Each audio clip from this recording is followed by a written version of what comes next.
and I got the contract job. Yeah. And when I was given that job, I was already working. I was working with another big bank in Nigeria, but I got this big table with very little money, Mm. 1,000 naira. It was just not taking me anywhere. But when I was introduced to City, I was given this.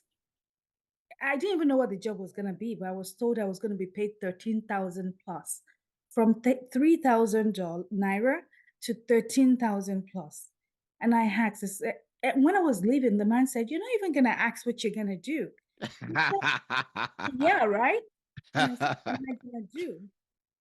And he said, "You're going to be making tea." And I'm like, "Excuse me? Did you know that I have almost 10 years of experience in banking? Did you know?" I was so proud of myself that I have a diploma in accounting from Yaba College of Technology. And he said, "Yes, I know." And he said, "Do you want to know the qualification of the person making tea right now?" I said, "Yes, I would like to know." And he told me that that person has master's degree. On my way, I called a girlfriend, and that's actually the first chapter of my second book. I called a girlfriend that we went to high school together. I was 28. She was, I think, 26. She was already a medical student. I mean, she A was already doctor. a doctor. And I was still not sure what I'm going to do with my life. And we left high school together. And I asked her, I said, "This is my situation. What do you think I should do?" She said, "Citibank is an international bank. Anything can happen. Don't lose this opportunity."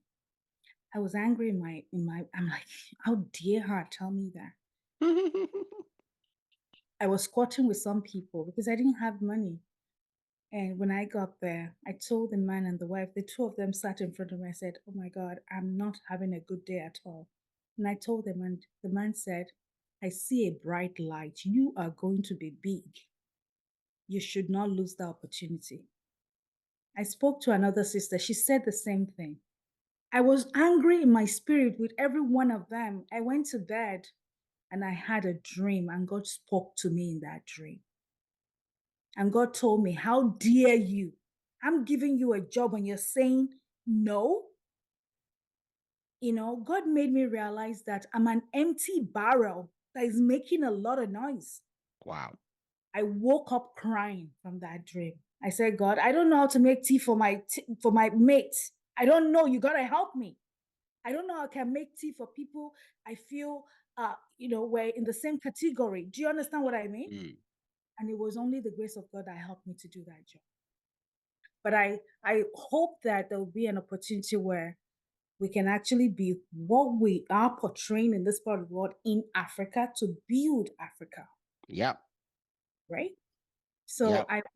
I know we can be better than Canada, seriously. I know we can be better. We can. Yeah.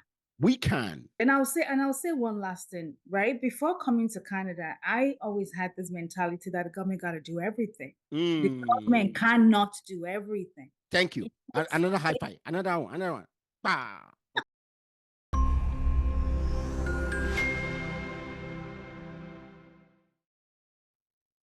Hello. Adejisola. time. I'm okay. Wow. How are you? I am blessed and I'm highly Wow. favored. Tell me. This is the first time I've seen you in how many years now? Ah, how many years? Oh my God. I can't even think. Must been at least close to 20, if not over. Yeah. 'Cause I've been in Canada now for over 19 years. So Okay. yeah, So that means at least I've not seen you that long. Okay. at least Wow. that. Wow. Tell me. See, you are in Canada, I'm in the UK, and so many people we know are out of Nigeria, Africa. Why do you think people like us leave Nigeria? By the way, wait a minute. Wait a minute. Please kindly introduce yourself to my audience and tell them who you are and what you do. See, because I know if we get into this, I may forget. And they might, yeah. So please introduce yourself. Okay, so my name is Adejisola Atiba. Because in Wow. this part of the world, a lot of people call me Lady ABBA, and it's actually Acronym. acronym of my name. So Okay. Adejisola Atiba. Wow. Um, I am a woman of many colors, I would say. Okay. I wear many hats. I'm thankful for where I am today. I always tell people that banking is my profession, but community is my passion. Okay. And it is part of that community that kind of led me to Ghana, where I was recently crowned a queen mother.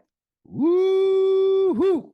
So my Ghanaian people will call me uh, Our Royal Highness Nana Akosua Mpontuema One. Wow.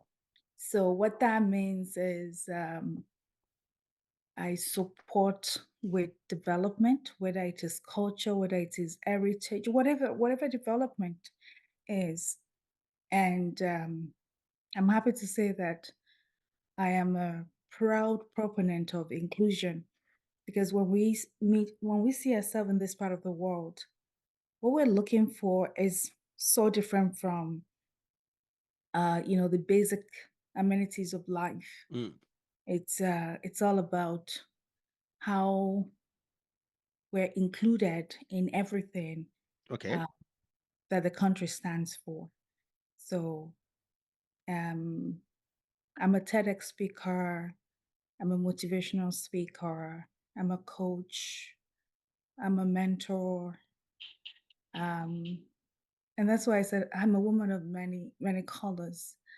But I guess when we get into the nitty gritty of the conversation, we'll learn more about what I do. Wow. But most importantly, banking is my profession, but community is my passion. Okay. Wow. See how I'm smiling. Wow. See, it's interesting. People evolve, you see, and anyone who cannot evolve, I don't know what to say. It's dreadful. It's painful if you cannot evolve. You see, Gisela, I'm so proud of the person I'm speaking to. I mean, I can see the evolution. Hey, you were a great banker, right? You rose from the bottom to a height, and you went to Canada, and you have done the same. And you are doing so many different things, and I think we'll talk about all those things. So I asked you this question earlier. Why do people like us move out of Nigeria, Africa, and start again? So I would say that different people with different reasons behind the move. A lot of people would tell you, you know, for the sake of the children, but I would tell you it's for the sake of love. Mm. So I moved because I met someone, and the way Nigeria is. I mean, 20 years ago, Nigeria was much better than this. And a lot of people will still tell you that Nigeria is great, and it is great, to be candid.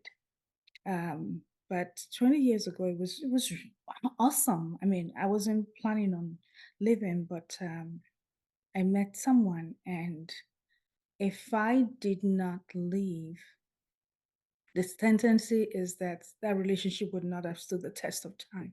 Mm. Um, because I mean, working in the bank, there's a lot of men for crying out loud.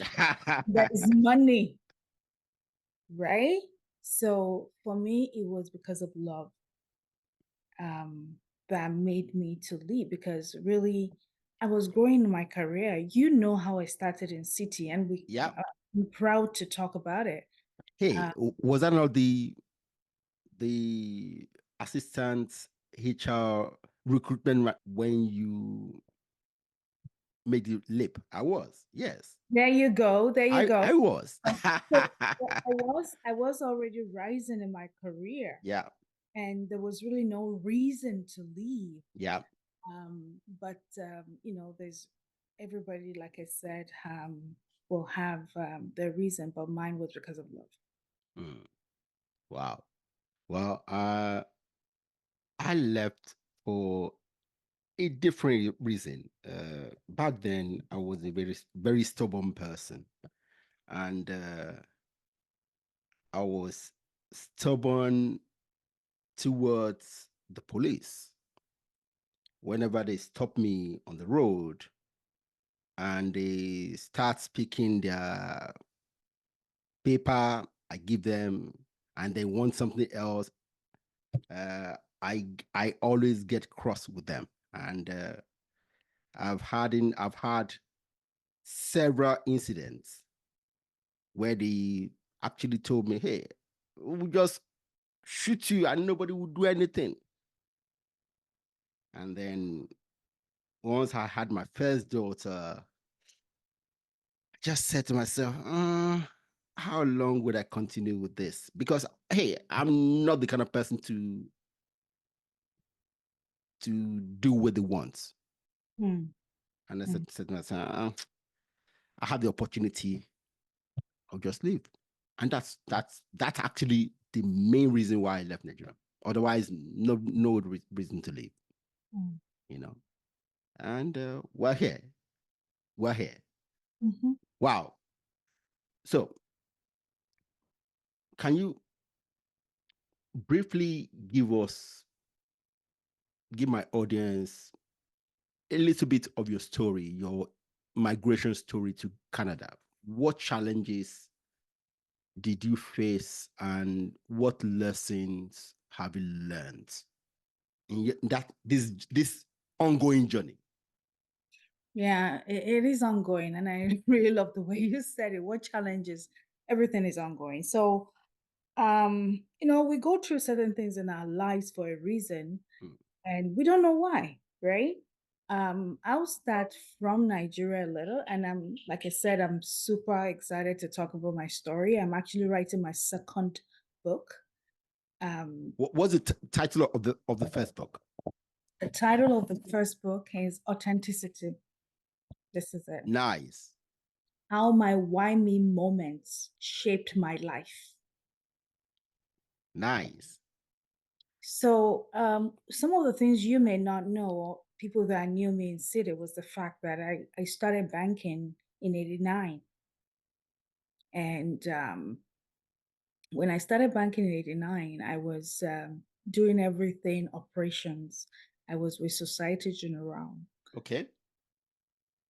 Um, I mean, I learned everything operations, even beyond operations, account opening and supporting clients. I was the front line, right? And when I started banking in '89, they were paying bullshit money to bankers. And so my father of blessed memory, did not want me to work. He wanted me to go back to school. Mm. But I've been disappointed with JAMB. You know the way JAMB is. Yeah. I passed very well and I didn't get into school and I'm like, to hell with JAMB. I'm not gonna do it again. And so I got this job and my father said, why don't you go back to school? I'm like, Dad, if I go back to school, what will I do after school? He said, I'm gonna work. I said, but I'm working now. Why must I go back to school? But what I didn't know was the fact that, work is different from work, right? You'll be at the bottom of the rug if you have nothing to Yeah. no value had, right? And then I lost that job. Mm. When I lost that job was when I realized that, yes, I have the experience, but I don't have the qualification, because every time I go to look for work, that's what they tell me. And Yeah. I told myself that nobody's ever going to tell me that again. And that was when I went back to school. So this is me going back to school at age 24. I left high school at age 16, and I Wow. didn't get my first diploma until I was 28. So by the time I now decided to go back to school, my father was late. And I was Mm. a spoiled girl. My father loved me so much. It was a prince. My father loved me so much. There was nothing I asked of him that I would not do for me. And I still miss him, even though he's been dead now for Yeah. over 30 something years. But the lesson here is listen to your parents, period. That's the lesson here. Seriously, Yeah. listen to your Because parents. they know something you don't know. They know a lot you don't know. Yeah. They know a lot you don't know. And I'm happy that I didn't give that choice to my children. My first son is 26. He already has double degree. He did his first degree in political science and law and justice. I mean, and then he went to University of Dundee to do law. So, and I tell him, you're my success story, because Mm. what happened to me cannot happen to my son. It's just not going to happen, right? And I didn't even let him walk all while he was in school, because it won't even be jinxed with that. So, the fact that I didn't go to school when I was supposed to go, it was just like, Yoruba, they'll say, "Entani ko she totolo or she tototo." They say, just take a step. And you say, "No, I'm not going to take steps." And you keep taking multiple steps, over and over again, just because you refuse to do what you got to do. And I'll just use the Bible, Ecclesiastes 3:1, that says, there is a time for everything under the sun. Make Mm. sure you do what you got to do when you got to do it, because time waits for no one. Yeah. Does not wait for no one. So I spent 4 years to get an OND. 4 years, and there's a story behind that. But I Yeah. I got my first diploma at 28. 28. And that was when I was introduced to Citibank, where you met me. I Yeah. was desperate at 28. I had my first son. I was jobless. But now I look at myself and say, okay, you have some form of education at least, right? And you have experience. And my very good friend, my childhood friend, introduced me to Citi, and I got the contract job. Yeah. And when I was given that job, I was already working. I was working with another big bank in Nigeria, but I got this big table with very little money, Mm. 1,000 naira. It was just not taking me anywhere. But when I was introduced to City, I was given this. I didn't even know what the job was going to be, but I was told I was going to be paid 13,000 plus, from 3,000 naira to 13,000 plus. And I asked, when I was leaving, the man said, "You're not even going to ask what you're going to do." I said, "Yeah, right." And I said, "What am I going to do?" And he said, "You're going to be making tea." And I'm like, "Excuse me? Did you know that I have almost 10 years of experience in banking? Did you know?" I was so proud of myself that I have a diploma in accounting from Yaba College of Technology. And he said, "Yes, I know." And he said, "Do you want to know the qualification of the person making tea right now?" I said, "Yes, I would like to know." And he told me that that person has master's degree. And if it was me, Adejisola, at age 16, I would have said, to hell with your No. 16,000 or 13,000. But because I've seen life, Mm. I have responsibility. I didn't say anything. I just left. I was dejected. Mm. Dejected was the word. Seriously, if I was living in this part of the world, I would have used the word depressed, Mm. right? On my way, I called a girlfriend, and that's actually the first chapter of my second book. I called a girlfriend that we went to high school together. I was 28. She was, I think, 26. She was already a medical student. I mean, she A was already doctor. a doctor. And I was still not sure what I'm going to do with my life. And we left high school together. And I asked her, I said, this is my situation. What do you think I should do? She said, Citibank is an international bank. Anything can happen. Don't lose this opportunity. I was angry I'm like, how dare her tell me that? I was squatting with some people because I didn't have money. And when I got there, I told the man and the wife, the two of them sat in front of me. I said, oh my God, I'm not having a good day at all. And I told them, and the man said, I see a bright light. You are going to be big. You should not lose the opportunity. I spoke to another sister. She said the same thing. I was angry in my spirit with every one of them. I went to bed and I had a dream, and God spoke to me in that dream. And God told me, how dare you? I'm giving you a job and you're saying no. God made me realize that I'm an empty barrel that is making a lot of noise. Wow. I woke up crying from that dream. I said, God, I don't know how to make tea for my mates. I don't know. You gotta help me. I don't know how I can make tea for people I feel we're in the same category. Do you understand what I mean? Mm. And it was only the grace of God that helped me to do that job. When I started doing it, I met people in the organization that were like, how can they be letting Adejisola make tea? And some people even thought I did hospitality because of the way I did it, because it Yeah. wasn't me See, doing it. Gisela, see, I will tell you, you were a bright light. See, once you walk into an office, people smile.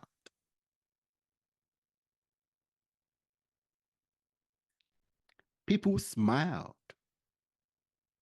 See, and I will say something again. You had fantastic friends. Because Yes. I'll tell you, ah, the friends of today would have told you, what? Rubbish. Don't take it. Yeah. I know. I know, right? So I did the job only by the grace of God. And, once I started, it was less than 3 months when they said, no, my salary is not going to be 13,000 plus. It was going to be 16,000 plus. I'm like, what is wrong with you people? You're just throwing money all around. And that was a lot of money way back then. Yeah. So I went back to school. I enrolled in Odyssey University for my banking and finance, because now I'm a big girl. Now I could rent a house. Now I could take care of my kids. It was so great. I did not spend maybe 3 months in that making tea before I would move to a different department. So you can imagine if I did not do it, Yeah. right? I was moved to a different department. I was moved around. And then a fantastic opening came. I kept praying to God. I said, I like this organization, but I would love to be a permanent staff.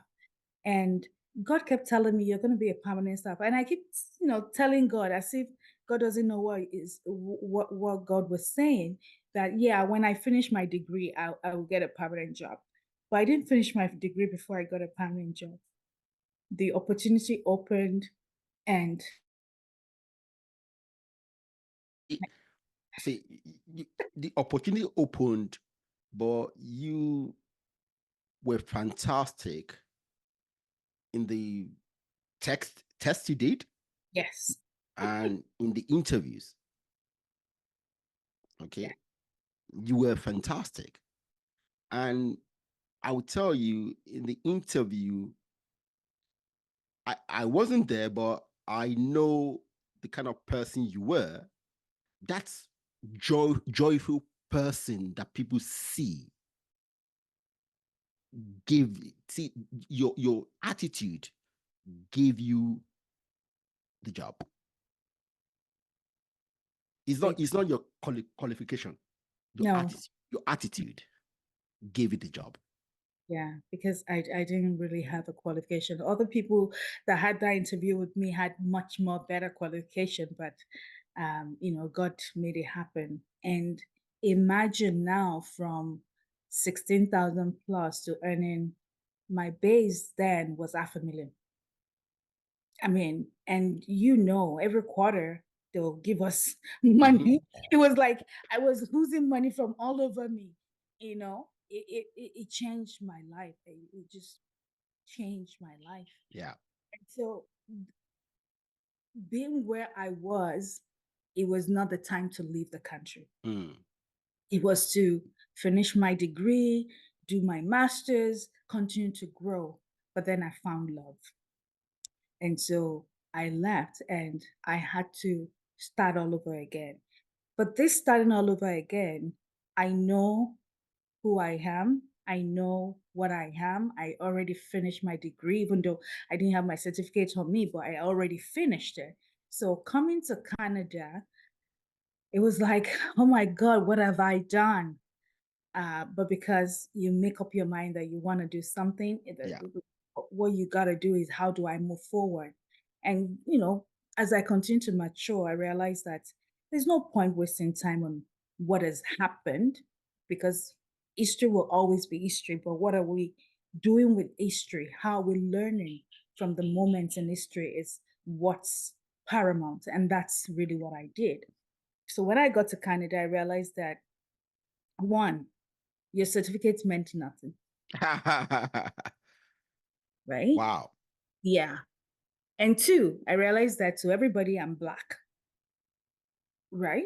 And Really? being Black in Canada is not a good thing. Wow. And three, everybody that I met said, forget it, you can't get into banking. People like you don't work in banking. It was very depressing. Now I'm going to use the word depressed. Um, but you know what? The word of God says the heart is the Lord's and the fullness thereof. So I'm like, I am going to make the best of this situation. Hmm. And I learned about volunteering. So I started teaching English as a second language. Okay. It was fun. I was meeting people. But I'm the first child. My father is late. My mother is, struggling, middle, just selling stuff. I used to take care of all my younger ones. And here I am, no money. I left a job that was paying me good money, you know. Um, but one of those days I was taken to open an account in the bank, and the banker, bless his soul, his name is Odyssey. Is from Trinidad and Tobago. He said, Adejisola, you said you work in the bank. How come you're not working in the bank here? And I'm like, in my mind, I'm like, should I even answer this person or should I just, ignore him? But that spirit said, answer him. What's the worst that's going to happen? And so I said, you know what? I must have sent out 100 resumes by now and not even one word back. Wow. And he said, somebody just got hired. If you don't mind, I can introduce you to this person. God works in miraculous ways. I was introduced to this person, and that person's name is Modupe. Can you imagine? All the way in Canada, I met my tribe woman, Modupe, and she Mm. told me how she entered the bank. And they always say that lightning doesn't strike twice in the same place. It did Mm. strike for me. Uh, I did exactly what she did. She went to an adult learning school. It was a 3 month program paid for by the government of Canada for new to Canada immigrants. And I went there and I got my foot in the door. Even though it was a co-op uh, um, job, I got my foot in the door. As a co-op student, I was paid, I think it was $50. It was just transportation. I wasn't paid at Mm. all. Mm. But I know that there's opportunity, right? Because I see Yeah, people. you've done it before.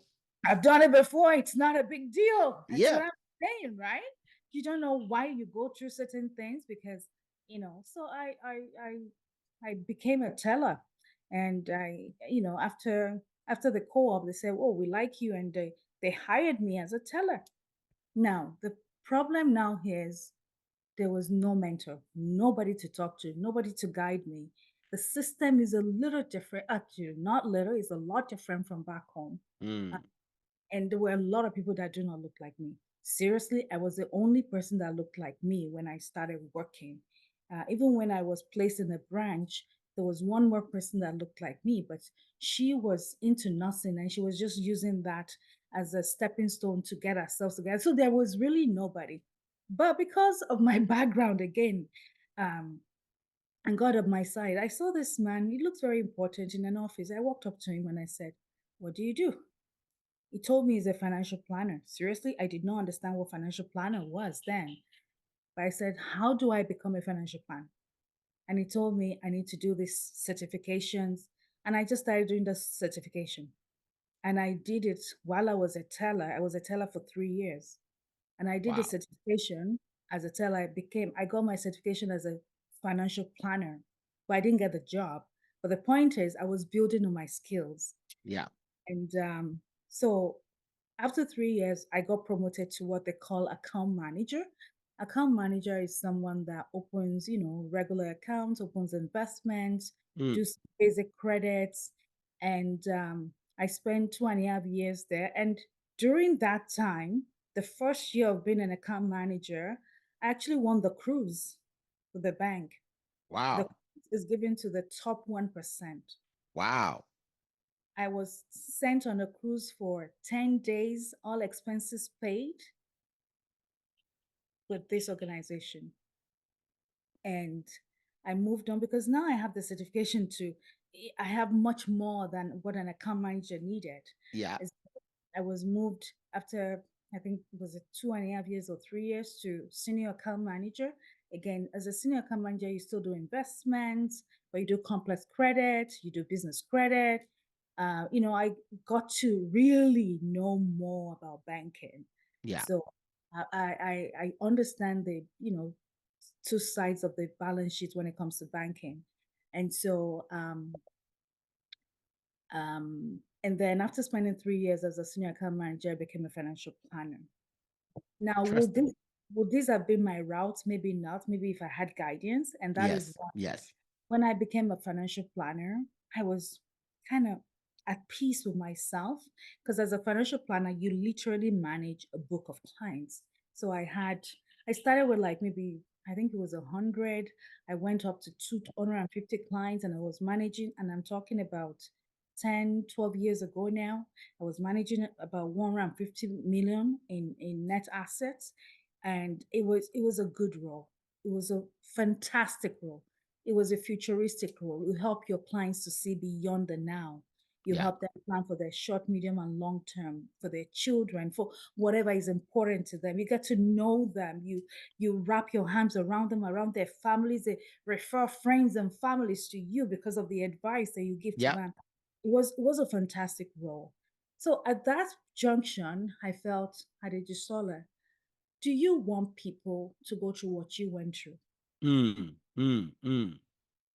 And that was when I really dug deep into community. So I called a few friends into my living room here in this house, and I said, "This is what I'm thinking." And they said, "It's about time we do something." And that was how Council of Nigerian Professionals was born, because I was so focused on how can I help Nigerians coming in. Yeah. How can professionals get to know where they are so that we can network with ourselves, we can mentor ourselves, we can sponsor ourselves, we can refer ourselves for jobs, we can be role models to our children, we can support small businesses. How can we do that if we don't come together? And that was how we started. Wow. Our Wow. first event, we had about 150 people Okay. come. First in-person event. We started, our first event was in October 2018. The organization was registered um, August 2018. So that was how Council of Nigerian Professionals started. But in my personal life, um, by the time I became a financial planner, I'm like, okay, I want to do my master's. And Niger being what it is, I couldn't get my transcript. So rather I went back to school in Canada. I did another 4 year degree. Woo! Yes. So I went back to school. I did bachelor's in business admin with a minor in human resources. And I came out with honors. Fantastic. And so after I finished that, while I was doing that, just because of my job, I had to do other certification, professional Mm, mm. certification. That wasn't a big deal, Nigeria they carry last. You already have the background, you just keep putting it on. So once I finished, um, once I finished my second degree, and I finished my second degree at the age of 47. So I just want to pause a little here to say a lot of people will say, "Oh, it's too late for me." No, it's not. It's not late for you. It's only late when you say it is late. Mm. And this is why I inspire a lot of people. I motivate a lot of people. I've had people tell me, I look at your picture and I'm motivated. That is powerful. I'm not somebody that will take no for an answer. When people say no, right now where I stand, it means next opportunity. Doesn't matter to me. When people say half cup, half full, half empty, I don't do half full, half empty. I tell people that my cup is refillable, period. So it's Woo! all about you. How do you see yourself? Right? In Yeah. this part of the world, you got to be confident. You got to know who you are. Mm. Yes, I bagged all these degrees and all that, but academically, I may be very smart, but if I'm not speaking out, if nobody can hear me communicate, if I can't articulate who I am, Yeah. what's the point of all the degrees I've bagged? You got to be able to speak up. In this part of the world, when you speak up, you're seen as a very intelligent person. Mm. And I mentor people to make them believe because believe you me, whether you have mentors or you don't have mentors, even if you have the best degree, you have all the resources in the world, if you come to this part of the world, it schools you. It schools you. It makes you feel less than. Mm. And you are the one that have to say no. I know who I am. I know whose I am. I know what I'm what. Yes. And it's never late. It's never Wow. late. Never late. So Wow. I finished my second degree at 47 and immediately I enrolled in my executive MBA. And for everybody living in Canada, everybody knows this school. I went to the Good School of Business. It's McMaster University, one of the top schools in Canada. I did my executive MBA. And so here I am. And so with all those things, it's easy to move on and Yeah. showcase yourself. And when I talk to people, I let people know that yes, you can. And so from a financial planner, I realized because you know that before I left Citibank, I was already managing people. I was supporting in the various cash centers that was whether Mm-hmm. it's cancer or whatever. I realized even more so that in Canada you got to be in leadership to be able to help a lot more. Yeah. Being in sales was not really it. So my focus was how can I build others up? Yes, I'm doing it in the community, but we need to do it in the professional life because it seems like everywhere we are as people of African descent, we're lagging. We're not seen in most places. We're not seen. And so and this is why I tell people that wherever you find yourself, do the little you can. That's all you can do. Because those drops of water, the little that we're all doing, will become an ocean Yeah. eventually. Yeah. I was telling one of my MP, I said, it's amazing that we, we stand out in any crowd that we are in, but unfortunately, we're not seen, Mm. right? And the only way we can be seen is to show excellence in everything that we do. Wow. So so I decided I want to go into leadership, and I'm happy I had the support of my leaders then. I became a branch manager. And from the branch manager role, I went on to uh, now COVID hit. I Mm. went on to manage three locations in the entire GTR, supporting financial planners. I had a team of about 53, where I was supporting the associates that helped the financial planners to do their job well.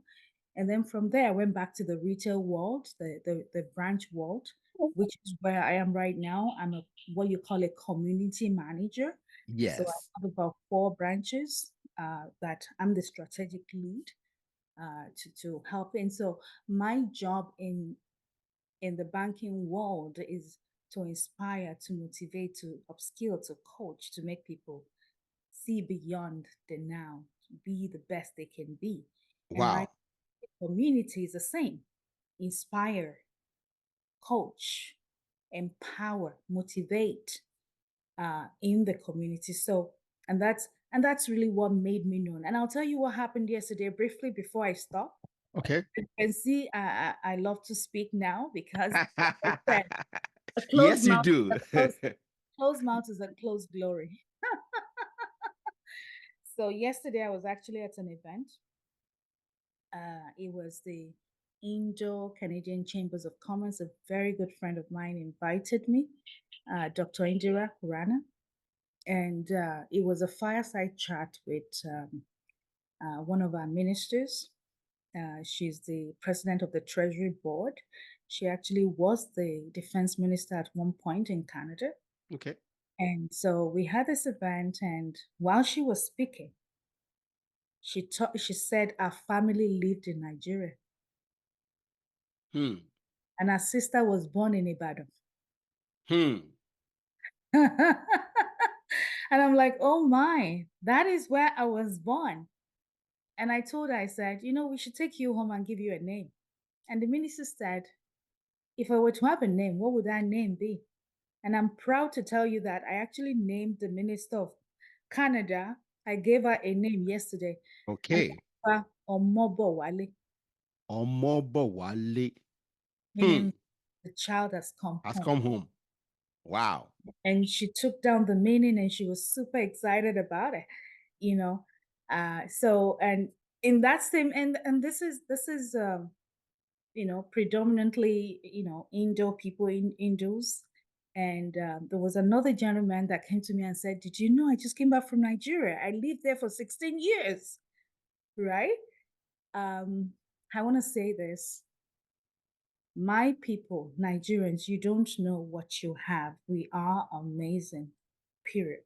No, we do know we know what we have, but Maybe, unfortunately, we we express it better outside Nigeria. maybe That's the unfortunate part. Okay, we because are. we all of us are not enabled.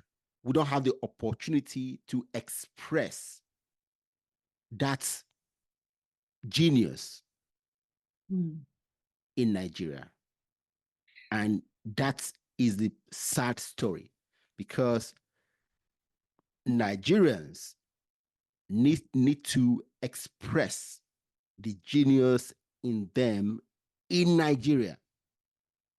Yes. So yeah, we were simply amazing. I mean, last night people were proud to know Nigeria. So you remember when I said when we started the nonprofit, it was Council of Nigerian Professionals. But again, living in this part of the world, you realize that what divides us is so minute. So um, last year we actually registered Council of African Professionals. Okay. So we're moving on to council because we have, volunteers from Africans. And, when we walk on the street, it doesn't matter whether you're Ghanaian or Ugandan or Cameroonian. Mm. What people see is the exoticness of our skin. And we're Mm. the ones that will say, oh, no, I'm Ghanaian. Oh, no, I'm Nigerian. So when I tell people that I'm born in Africa. I'm an African born in Nigeria. So I embrace everybody. And not only do I embrace Africans, I embrace the cultures that has made Canada home, which is why you will see me attend an Indo Canadian Chamber of Commerce. And I Yeah. made amazing connections yesterday. And this is why I'm in the community. And I mentioned being given a title. That's me right there, Wow. right? So Wow. You know what? Adejisola, I'm going to introduce you to a good friend of mine. She came here about 16 years ago. Yeah, I think so. Yeah. She was my wife's friend. When she heard that I had a stroke, she came to see us. And then she saw there were new build flats around us. So in time, months after, she bought a flat. she became a neighbor.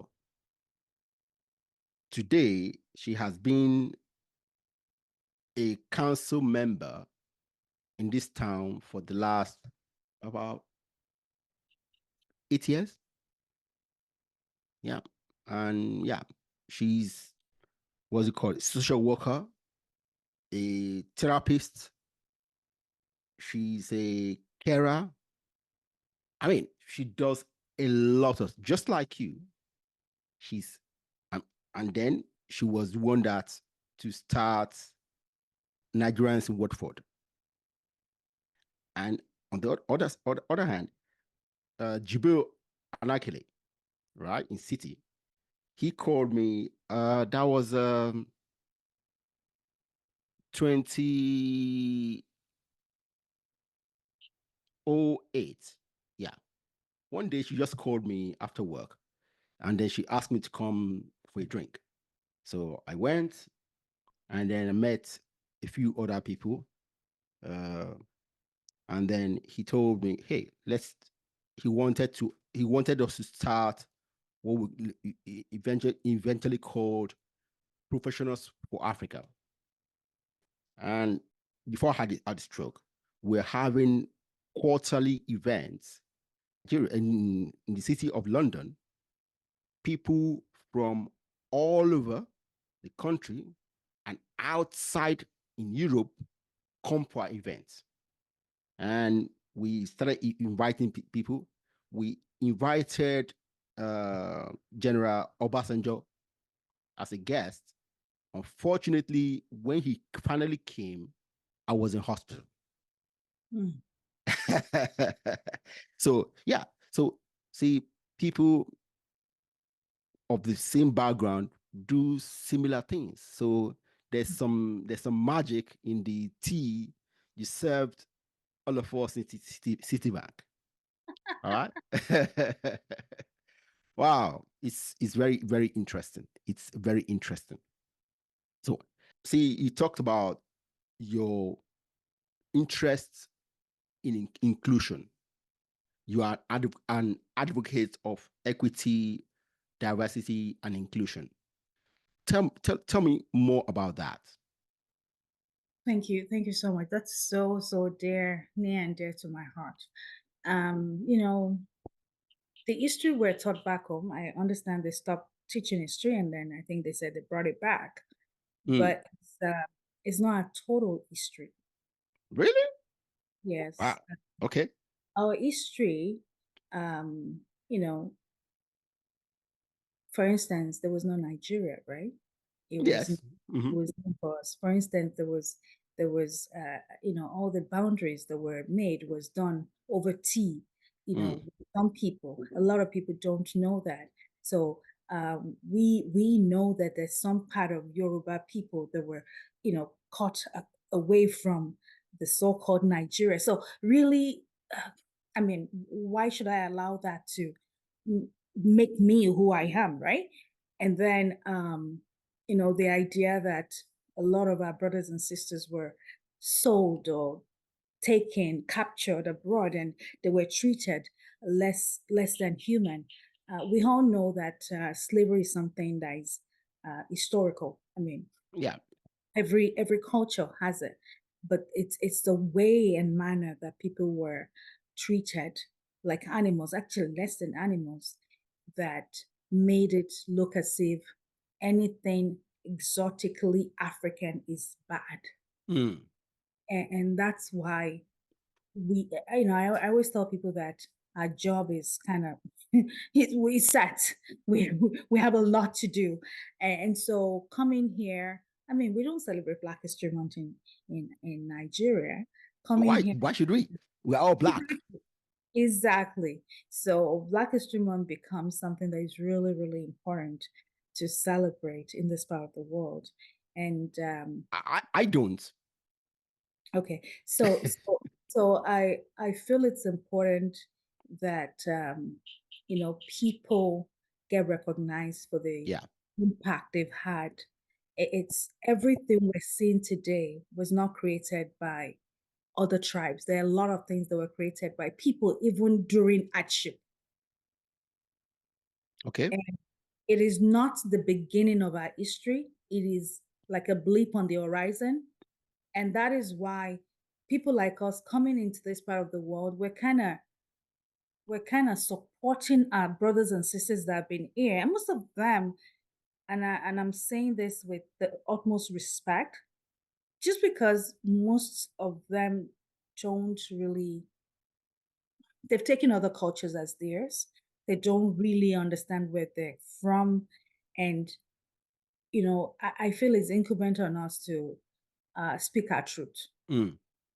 And so I, I, I, I personally decided to learn about all these things. Okay. See, because I want to learn from it and see how we can take it into the future and how we can make it better. Yeah. So the organization I support, we do what we call Black History.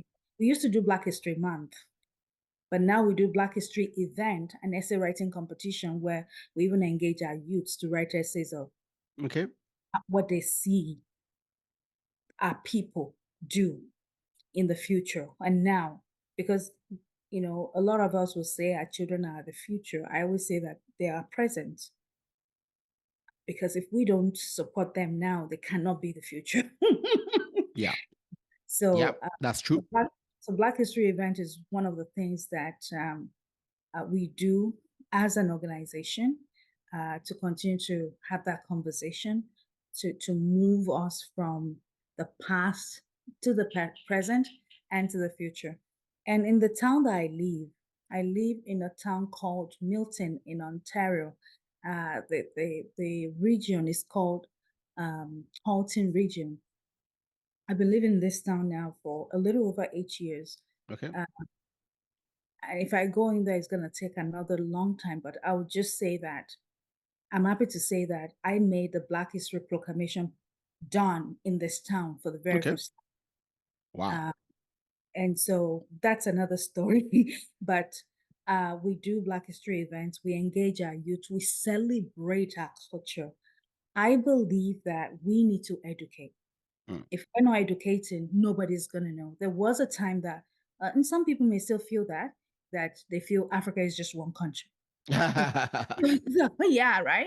So we try to educate. We do culture talk. We do a lot of things just to celebrate. And Yeah. even when my coronation was done, it was in front of almost 280 people. They were like, "Oh my God, I've never seen something like this before." And that's the thing. We want them to see the beauty in our culture, right? And so, apart from that, the second event that is really, really the flagship for the organizations that I support is what we call Power of Inclusion. Mm. Like I said, uh, I don't know how it is in England, but in Canada, there's a lot of opportunity. Diversity is there. It does. I mean, Yeah. you look around and you see everybody, but there's still a lot of work to be done when it comes to inclusion, Yeah. and and we got to talk about it, because I said it before: a closed mouth is a closed destiny. If we're not talking, there's an adage in my place that says "I soro iberiori buruku," meaning if you can't talk, if you can't articulate who you are, you're nothing. Period. Yeah. And so this is the fourth year we're doing that. Okay. The first year, we called it Power, and that was in 2021. That was just as COVID was ending, because Mm. Mm. when COVID happened, George Floyd happened, Mm. right? And so that was when we actually started the Power of Inclusion, and we called it the theme in the year one of 2021 was, what is the fuss about? Why are we even having this conversation? And I'm happy to say that the first person that spoke for us during Power of Inclusion was the Honorable Jean Augustine. She was the one, when she was in the House of Commons as an MP, what Yeah. who will relate to a senator. Uh, she made that happen. She made people to sign and accept Black History Month as a thing. Wow. And the second year we had, um, I'm trying to remember the team. Sorry. So this was the magazine for the first year. Nice. The Nice. And for the second year, power of inclusion, strength in our diversity. Strength in our diversity. And then the third year, which was last year, was power of inclusion, catalyst for change. Catalyst for the, I don't have that magazine here, but this year it is power of inclusion, a look within. Okay.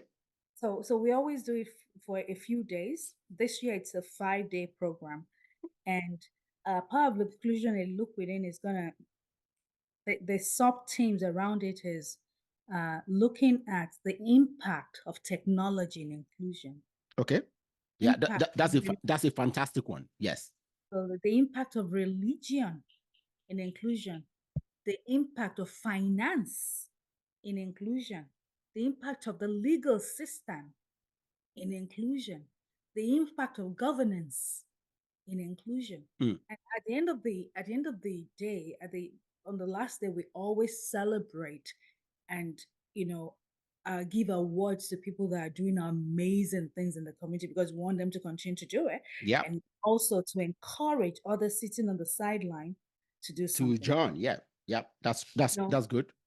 I'm sure you've heard, and a lot of people have had that. If you are only living for yourself, you have not lived, period.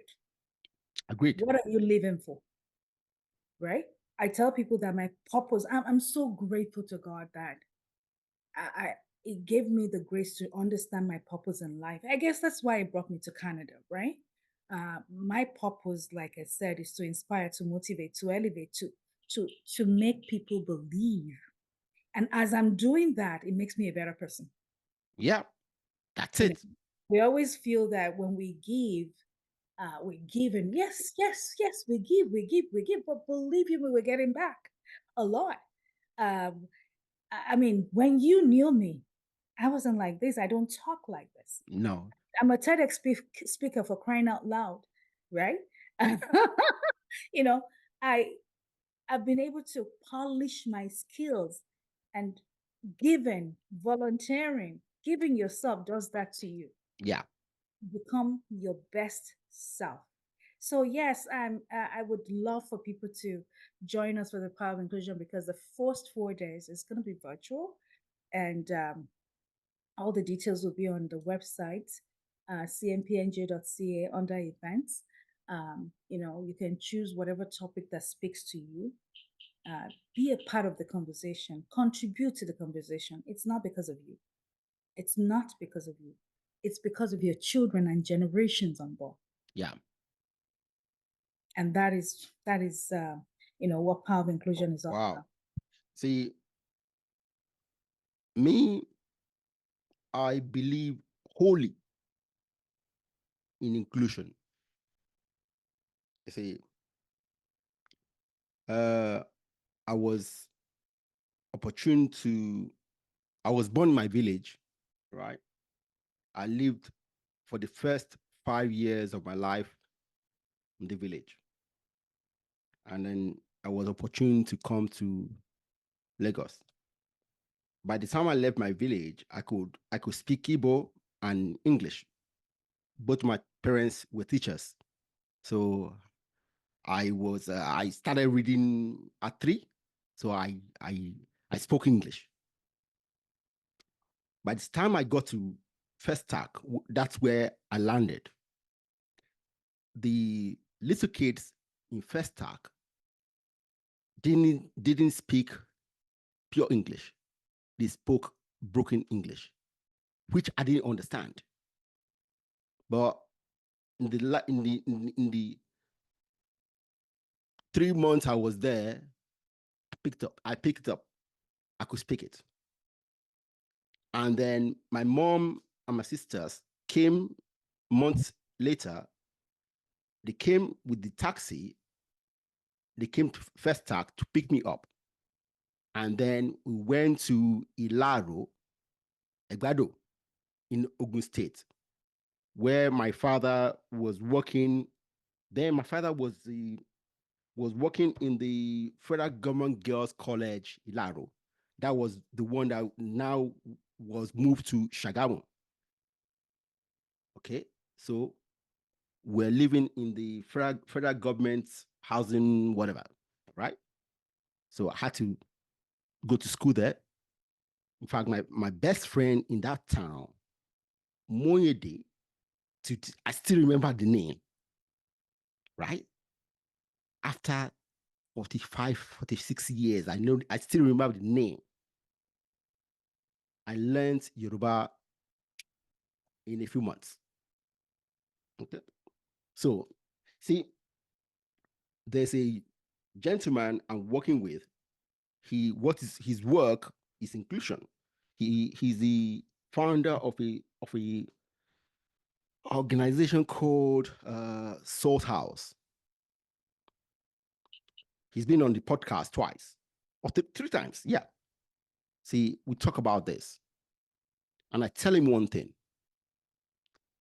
I'm all about inclusion. But for me, the minority need to want to get included in the majority. That's my stand. See, it's not for the majority to want to be included in the minority. See, like I told you, I left my village, I went to Lagos. I wanted to be included in the community. So I had to learn language to be like them. Now, I've been here. Yes, I'm Nigerian. I'm African. I do a lot of things Nigerian, African. In fact, tomorrow in this town, we're going to have a picnic with our association, Nigerians in Watford, the major park we have in town. It's going to be big. We're going to invite a lot of people, right?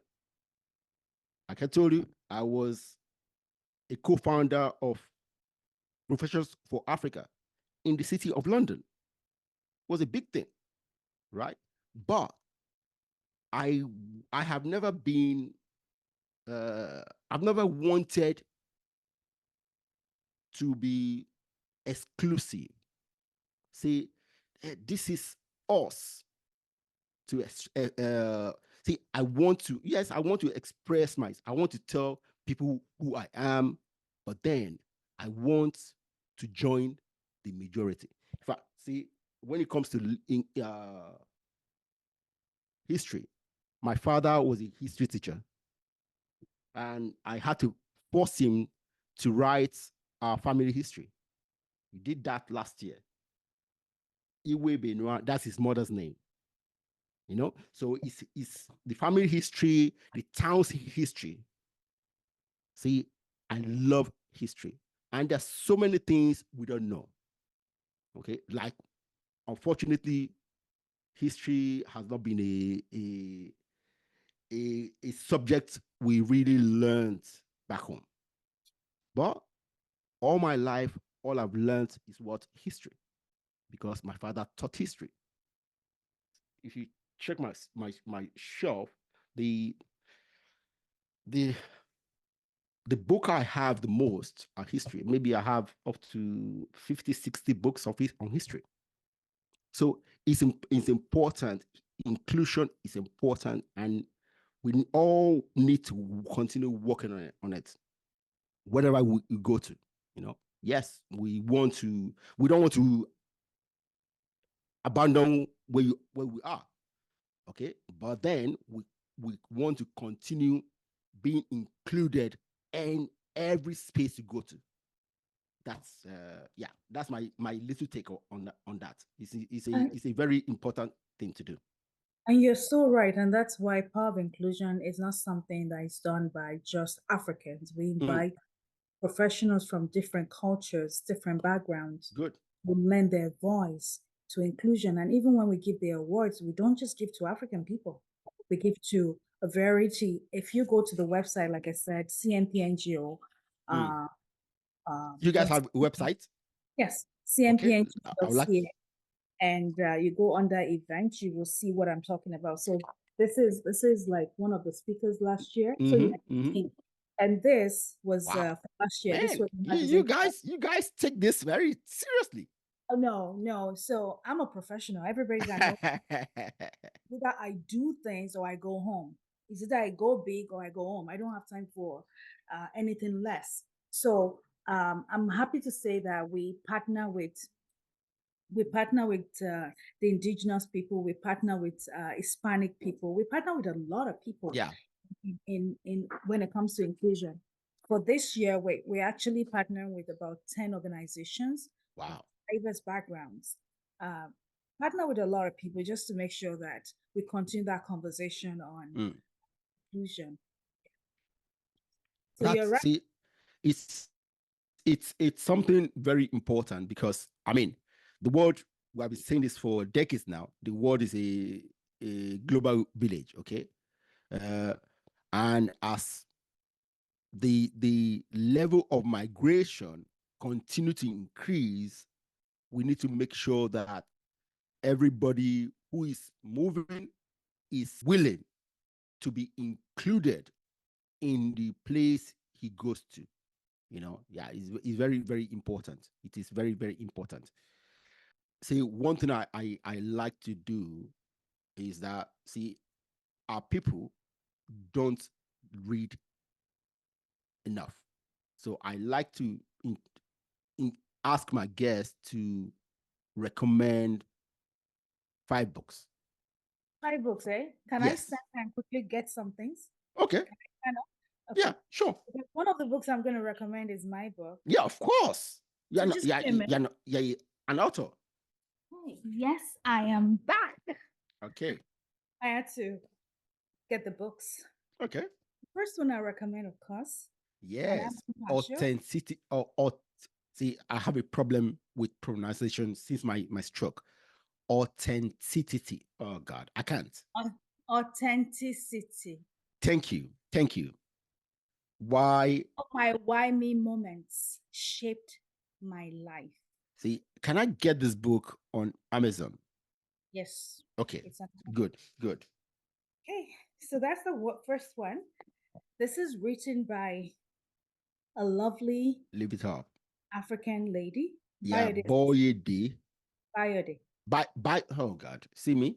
Biode Samson. Okay. Leave it up. Yep. Again, all on Amazon. Okay. Before you say I do. Mm. Mm. Yes, Okay. yes, right? Okay. All on Amazon. Olayinka Ekwempo. Mm. All on Amazon. Scaling the bar. Okay. She, this is the same Olayinka Ekwempo. Okay. Mm-hmm. She was a trained lawyer from UK. She now lives in Canada. So this is, a way to help as many people as possible, whether they're in Yeah. UK or Canada, to scale the bar. Rescued. Hmm. Abimbola Abimbola Ifedon. Ifidon. Another Ifedon. Ibanodon Okay. Ifidon. Okay. Rescued.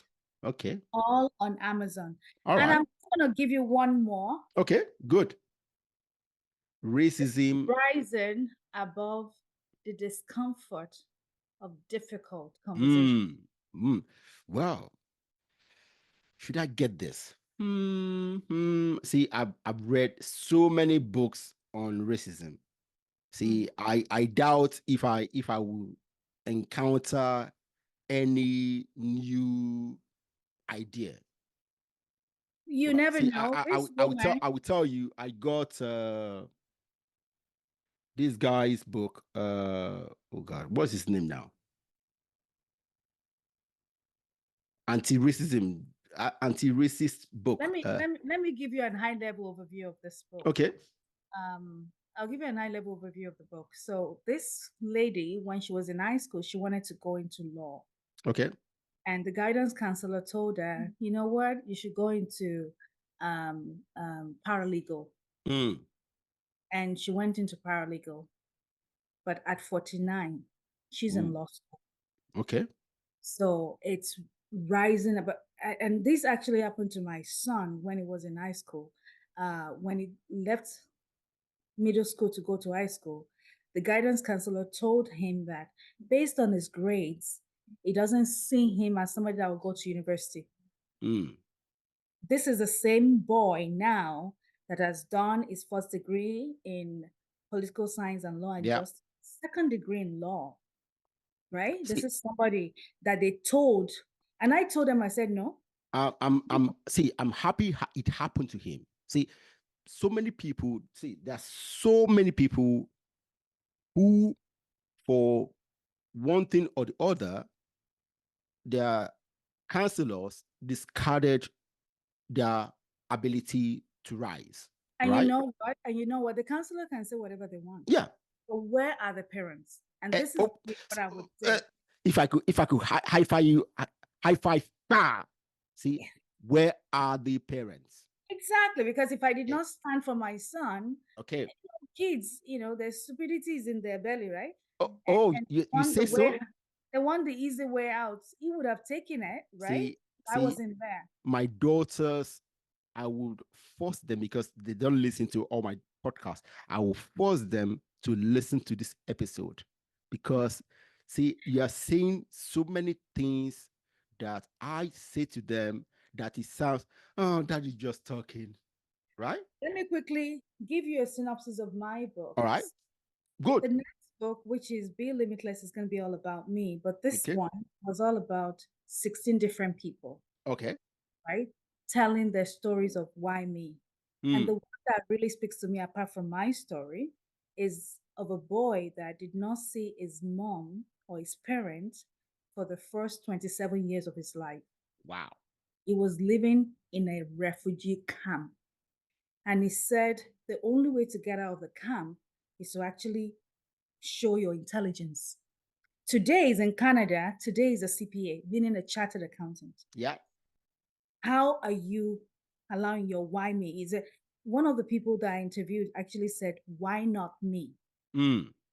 It's not about why me, but why not me?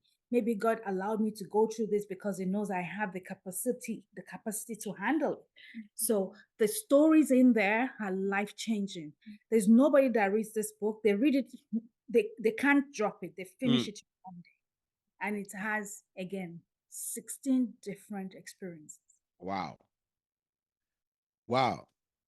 Adejisola, thank you very much. See, one last thing I'll ask you to do. What is your vision? Two things together. Give a brief advice to young Africans. Okay. And secondly, what is your vision for Africa in the next 20, 30 years' time? If I'm alive. But I you will guess be. that would be You will be. That would be for the generation. But you know what? To young people, what I would say is, number one, don't give up. Number two, it's never too late to be who you want to be. The only person that can stop you is you. Number three, money is not everything. Money is not everything. A lot of young people, they're looking for money from different places. And at the end of the day, there's no peace of mind. When you have that money, what are you going to do? Right? And I'll say one final thing. Seriously, there's something called peer pressure. Oh, yeah. Make sure that you don't let that peer pressure lead you to where you don't want to find yourself. That person to lead them to Christ, right? To lead them the right way. So that is my advice for young people. Now with Africa, seriously, I said it before. I said Nigerians don't know who they are. Africans don't know who they are. It doesn't matter how we say it. In this part of the world, we're given a lot of opportunities. In our country, we're not, well, I don't know. Maybe we're not giving, maybe we're not taking it. I don't know. But I hope that there will be an opportunity where we can actually be what we are portraying in this part of the world in Africa to build Africa. Yeah. Right? So I know we can be better than Canada, seriously. I know we can be better. Oh, we can. Yeah. We can. Okay. It's left for us, both leadership and the ordinary people, and to do the work. Exactly. And I'll say one last thing, right? Before coming to Canada, I always had this mentality that the government got to do everything. The government Mm. cannot do everything. Thank you. It takes, Another high five. Another one. Another one. Bah. Okay. it takes everyone, right, to do the best we can Yeah. because the government is doing its own. The alata, they're doing union and saying you cannot sell below a certain price. So who is doing who, right? Okay. So we gotta do our part. All right. Wow. Adejisola, thank you very much for this wonderful, wonderful episode of the Think Big for Africa podcast. Thank you very much. Thank Oshé. you, Ekenebanye. Oh my goodness, it's so good to see you. Seriously. Same here. Same here. Yeah. Wow. My regards to your family, man. Then go here. All right. Bye bye. Oh, atutele. Yeah.